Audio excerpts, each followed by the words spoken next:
Right. We are going to get started as soon as we are live on Facebook. And I think we are live on Facebook. So I am going live early today. Let me fix my cameras. I hate when things are like slightly crooked, but we may have to just deal with it. I'm going live slightly early today because I have an eye doctor's appointment and I'm a little bit worried that he's going to just do my eye surgery on the spot, which would kind of be good because then I'd get it over with. But I don't know if I'd be able to use my eyes for the rest of the day. I know this is a long explanation. So we're just going to do this now. Make sure that I actually get to chat with you today because today is all things marketing. So if you don't know, I am doing this series all week called 321. And the reason that's called 321 is because I am talking about one specific concept, one specific thing that you need to focus on your business at all stages of business, and then going to break it down into what should you be focusing on when you're a level 1, which is a new or newer virtual support pro? What should you be focusing on when you're a level 2, which is a in the messy middle virtual support pro? So you've been in business for a while, you've got the basics down, and now you're ready to like zhuzh it up, right? And then level 3, you are an established virtual support pro, and what should you be focusing on with that concept in that time, right? So if you're watching on Instagram, say hey, let me know that you're there. If you're watching on Facebook or YouTube, also say hey, let me know that you're there. I'm going live from StreamYard, so unless you, like when you comment, StreamYard won't let me see your name unless you approve it. So make sure that you do that. If you haven't watched day 1 and day 2, definitely go back and do that. If you have any questions, feel free to tag me in the comments. I'm always happy to answer. If you have any aha moments, feel free to let me know that too, because I also want to know that fun thing as well.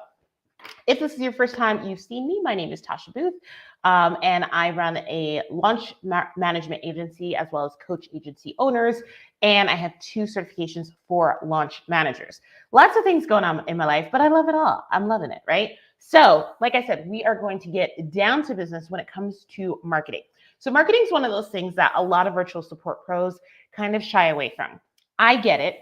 It's not necessarily always our zone of genius, doesn't feel great all the time in terms of feeling easy, right? And humans tend to go towards the thing that feels the easiest, right? That feels the most aligned, that feels like flowing through water, which is totally understandable. So when it comes to us as operational people, as support people, we tend to lean towards the more operations, internal things, want to fix and tinker with those things ad nauseum instead of focusing on talking to people, putting ourselves out there, getting more business, all of those things. Now, you may be thinking, I hear this all the time, so I already know what you're thinking.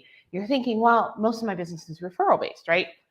Awesome that you have a referral based business. I like to think of that as icing on the cake instead of the thing that I am going to basically bet my business on. Reason being, referrals come in and out, right? Sometimes we get a lot of referrals and we've got a lot of referral traffic and it's great. Sometimes we don't have any referrals coming through the door. So when you're in that time that you don't have any referrals coming through the door, what you've been doing in terms of marketing or what you haven't been doing in terms of marketing is going to either help you in those times when you don't have as many referrals, or it's going to hurt you because you haven't been doing those things in the interim, right? Along the way. So even if it's that you're doing one thing consistently in terms of marketing, one way of marketing consistently, which I'm not going to tell you how to do that, but that depends on you and what you enjoy. But even if you're doing one thing consistently and working those referrals, it is way better than just thinking like, oh, I'm always going to have referrals. Because the reality is you're not always going to have referrals. Ask me how I know. I tell this story a lot, but basically what happened to me was I had a referral-based business. It was going great. And then within 6 weeks, we lost 3 major clients, which equaled somewhere between $12,000 and $18,000. I've like blocked like a month, right? I've blocked the number out of my mind because it was so traumatic, right? And I hadn't been marketing because I was like, oh, well, we're full and like we've got all of these referrals. And it was November and December when this happened, which is like the worst time because nobody's thinking about business. Everybody's, thinking about holidays. Nobody's really sending out referrals for people in November and December because everybody's on a holiday brain. And so I had to scramble to figure out how am I going to make up this $12,000 to $18,000 per month in my business, pay my team, all of that stuff, because I hadn't been doing the recurring revenue kind of marketing visibility strategies that I now make sure that I do because of that experience. Yes, yes? Okay. Let's get into it. This is going to be fast and furious because I got to leave the house in 15 minutes. So grab a piece of paper and a pen. Here we go. One of the things that I want you to think about in terms of it is that you don't have to do anything that you don't want to do when it comes to marketing. Okay, there are tons of ways to market. And if you are doing anything that feels out of alignment, that feels like, oh, I hate doing this, it's never going to feel fun, right? I love the fact that in January, we actually did a paid marketing challenge. So I had a group of about 50 people, 45, 50 people in a Facebook group. And every single day I gave them a different marketing challenge. And I told them, hey, you're going to be out of your comfort zone for some of this. I want you to try it, right? If you hate it, you've only done it once. You never have to do it again, right? But so many people built so much momentum off of that and found new ways to market their businesses that they had never thought of, that they thought that they were going to hate, and that they actually ended up really, really enjoying. So I want you to try things, but I also want you to know that like you can try it once, just like a food, right? You can try it once and then just be like, oh, I tried this, but I don't like it, and never have to eat it again. Okay, so level one. Oh, wrong notes. I'm in my notes for my YouTube channel instead of my notes for this, but I found the notes, so we're all good. Okay, level one is all about making a scene. Okay, so what do I mean by that? I mean that you need to let people know that you are a business. So many people come to me and they are like, you know, I'm a new or newer VA and I tried everything to find clients and it's just not working. Nobody's hiring me. And when I ask what have you actually tried, right? The list does not include everything, my friends. The list never includes everything. The thing that you don't want to do, which is talk about your business, the thing that feels scary is the thing that you kind of have to do, right? Because if nobody knows that you're a business, if nobody knows that they can hire you, guess what? They're not going to hire you. And so your job and responsibility, your primary action step during this level one time in your business is to make a scene. Let as many people know as possible who you are, what you do, who you serve, how you can support people. Talk about it ad nauseum. Talk about it to people that you don't even think would ever be interested in hiring you, right? Go to the family barbecue and talk to Aunt Jane and cousin Bobby about your business. Reason being, there are so many people out there who either know somebody who need a virtual support pro or who are that person that needs it. Is that person? That's where I'm going with that. Is that person that needs a virtual support pro? And if you don't start talking about your business, you're never going to know that they need you, right? They're never going to know that they can hire you. So it becomes a win-win when you are saying the right things. I like to always tell people that I did 52 coffee chats in 52 weeks, my first full-time year in business. I can point back to number one, certain people that are now super dear friends of mine that I had coffee chats with all the way back in 2018, right? Second thing is I can point back to literally hundreds of thousands, if not up to $1 million at this point in revenue that I made off of those conversations. That person introduced me to this person who ended up hiring me. This person introduced me to this person, which made me join this mastermind. And then, then I got 5 clients out of that mastermind, those sorts of things. And so when we start, we kind of need to start moving the needle forward and getting that snowball rolling and becoming bigger as we start as level ones, right? That is the goal, which is why I say make a scene. Do I mean that in a bad way? No, you don't want to get a bad reputation. I just mean let people know, open your mouth, talk about your business, talk about how you can support people every single day, multiple times a day in multiple ways, have conversations with people, invite people to coffee chats where you're just having conversation and you're just creating relationships. You're not selling them on those coffee chats, right? All of those things are going to be important when you are a level one. Moving on to level two. Level two is about going all in. So in level one, I invite you to play in the sandbox, try different things. Level two, we're going to streamline your strategies and really start looking at the data and the outcomes and really decide what is working and what do you enjoy and what do you want to do more of? What's not working? What don't you enjoy? What don't you want to do more of? My example is always LinkedIn. I try, y'all. I tried several times.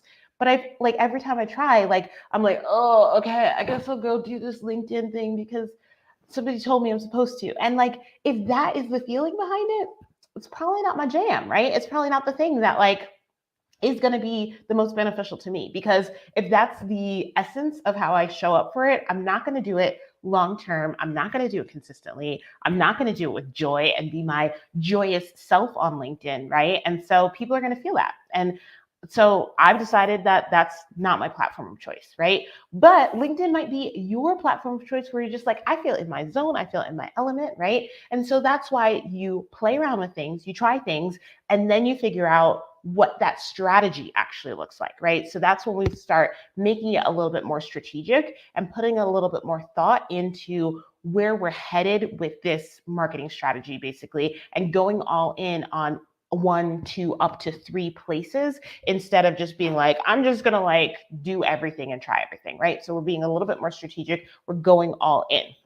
Then when we get to level 3 is all about thought leadership. So lots of times once we are at level 3, our business is sailing along and we're starting to think about those other revenue streams, those other opportunities that might be out there for us that could support us in making more money, and maybe doing some passive income things. Passive income, we'll talk about that another time, but passive income things, all of that stuff. So when we start thinking about that, we have to think about positioning ourselves as thought leaders in our industry, right?